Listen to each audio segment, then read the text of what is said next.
Hey, what's going on, guys? My name is Logan with West Desert Shooter. We're out here at the 100-yard range today. Basically, I'm just kind of gathering some data because I want to take two of my rifles out and shoot them far. They are both 6mm Creedmoors. One of them is sitting right in front of us. It's a Uintah Precision UPR-10, and it's got an Arken Optics SH4 Gen 2 on top. This is a 6-24, 34mm with a zero stop, first focal plane, and they run about $450. So be sure to check out the affiliate link below. And definitely you'll want to head over to Arken and see what their lead times are like right now. So super excited, love this gun, love this scope. Let's take a look. Got my OSS Magnum tie suppressor out front. It's a 338 bore can, but it works great on the smaller cartridges as well. Yep, just got a box up there with some crosshairs on it. Let's see what kind of groups we can get. So basically I'm going to have a zero confirmation target, and then I'm going to have a group confirmation target, and then I'm going to put the magneto speed on, and then we're going to shoot for speeds and a group. We'll do that with each gun. Alright, it's got the Uintah Precision trigger in here now. It's got that flat shoe. It really helps remind me to put my trigger finger on a 90-degree angle. Okay guys, here we go. Fighting Mirage just a little bit with the heat coming off the ground.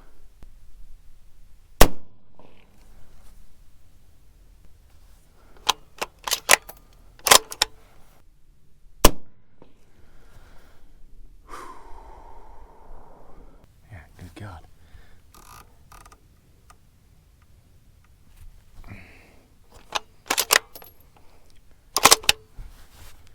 Ditch the glasses. Gives you a clearer view through your glass.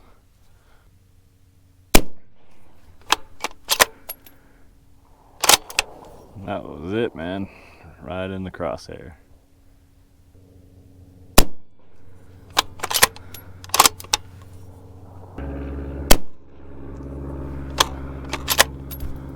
Okay. At this point, we're going to swap out guns. I'm going to get my American Rifle Company out and make sure that one's zeroed. Well, as you guys might be able to see in the corner here, I've got my blue coolers out here, and I use that to cool off my suppressor between these strings. So be sure to check out the Blue Coolers affiliate link. They're based out of Utah, which is pretty cool. Same with OSS suppressors, so that goes together. And my other rifle you just saw, the Uintah Precision, is out of Utah. So kind of see a theme because I'm from Utah. So try and support the local guys. Also, if you're looking for a roto-molded cooler, something similar to a Yeti, but way better priced, check out Blue Coolers. You will not be disappointed. One of the big reasons we're coming out with both rifles is because I copper foul erased both barrels, so they needed to get a little bit of fouling back into them to start shooting normal. And as well as they shoot different ammo. I have a different load for each rifle. I have a full video reloading the Uintah Precision ammo, so if you're interested in the load, be sure to go over there and check it out. Basically, I run 40 grains of H4350 out of that, and I run like 40 something of Reloader 17 out of this guy. So I'm getting higher velocities with Reloader 17 in the 6 Creedmoor. If you guys have one, check it out. Let me know what your experience is. Okay, deploy the bubble level out of the chassis. Super cool feature, the American Rifle Company chassis. Got the MDT SkyPod up front. Right guys, and I'm just trying to build a super comfortable shooting position so I can get good consistent shots. My parallax is set at 25 still. Yeah, there she goes. This is the Tracked Optics Toric 34mm MRAD ELR scope. This gun's a bit louder. It's only got a 20-inch barrel on it. The Uinta has a 24-inch barrel.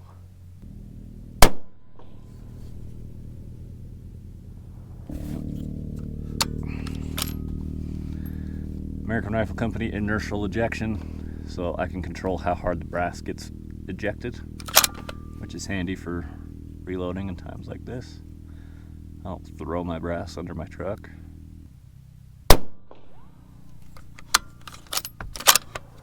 Controlled round feed action.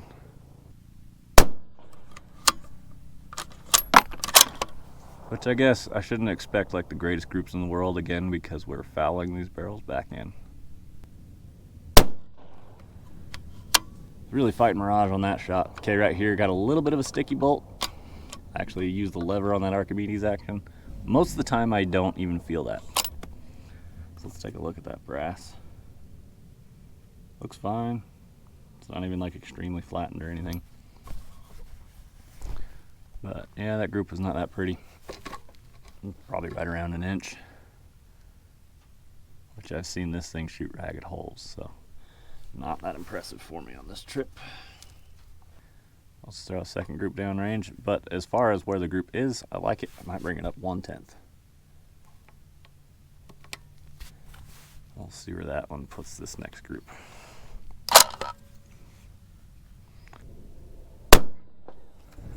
That one broke a little before I was ready. I didn't have like a good preload into my shoulder. Yep. Again with that sticky bolt. Okay, well at this point we're going to strap the magneto speed onto the rifles and try that out, see what kind of speeds we're getting with each gun. Got my magneto speed V3 chronograph out there on top of the suppressor, so it's a really long rifle right now, but I like the magneto speeds. I've used the lab radars. In between the two, I bought magneto just because it rarely drops a shot, so I really like this setup. Another great thing about magneto speed, the guy who, I think the CEO of Magneto is Ryan Hay, and Ryan gets out and shoots matches all the time. He's a super badass shooter, and I really like supporting the guys who are out there doing it. So same thing with MDT, like Matt Hornback over there, or there's a couple guys from MDT that are big PRS shooters, so I really like MDT, and I think that's why their products are so on point with what people are looking for at the time. So definitely shout out to those guys. That's it's really awesome.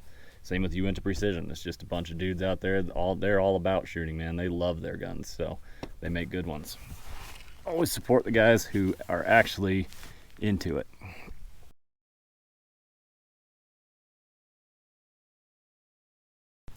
Right, so I didn't get any video of the Uintah Precision getting chronographed because my magneto speed, actually, the battery was dead. Just by chance, I had some CR123s, and Magneto actually designed these to run on 9 volts or CR123s. I had no idea beforehand, so totally lucked out on that. Got a couple in there, and according to their owner's manual, that's actually what they say has better, more consistent voltage. So hopefully it works out better long term and longer battery life, longer run time with the CR123s. So if you have a Magneto, there you go. And the unfortunate part is I shot quite a few rounds out of my Uinta before I got the magneto to start reading correctly, once I figured out the battery was dead. So this guy, I should have a pretty good idea on speed just because I have chronoed this load before. I'm guessing it's going to be right around 29.75 with a 20-inch barrel and 112 grain Barnes match burner bullet. So I'm aiming at the bottom right group, and this magneto doesn't seem to lower the group POI shift at all. Yep, I'm engaging that lever on here, which is interesting. Usually it doesn't. It's only like 60 or 70 right now. Not that hot.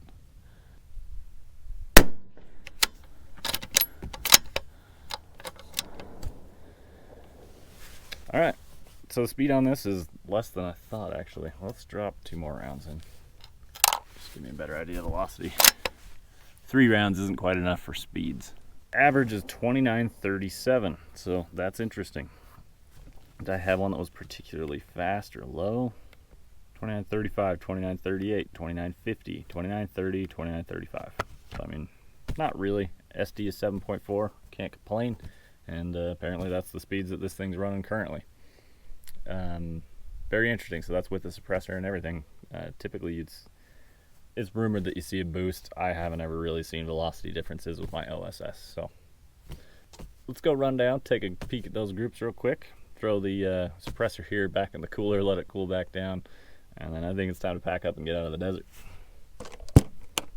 Alright guys, just got back here to the target, and the groups kind of suck really. So one thing I do want to point out is actually the difference between, so like here's where the first group was with the Uintah Precision. And because it has a thinner profile barrel, the magneto dropped it down. But then with my ARC, I think the original group, like, I can't even tell which group is which. So the more rigid barrel holds it steady. So it doesn't really have a POI shift all that much. So I mean, like, here's a couple 3-shot groups. Like I say, nothing that pretty. But the barrels were all copper stripped and everything like that. So it takes a little time to foul them up, get them shooting better. So that's gonna be the end of this video. Super chill video. Hope you guys just kind of enjoy the process. We will be taking these out to reach out and try and hit some steel at longer ranges. I'm hoping to push them out to like 1500 plus, and I want to bring both guns again and see how they compare against each other. Hope you guys enjoyed it. My name is Logan with West Desert Shooter. Hit the affiliate links down below. It's kind of how I'm getting by right now. I'm going full-time on YouTube at the moment. Thank you for your time, and we will see you guys in the next one.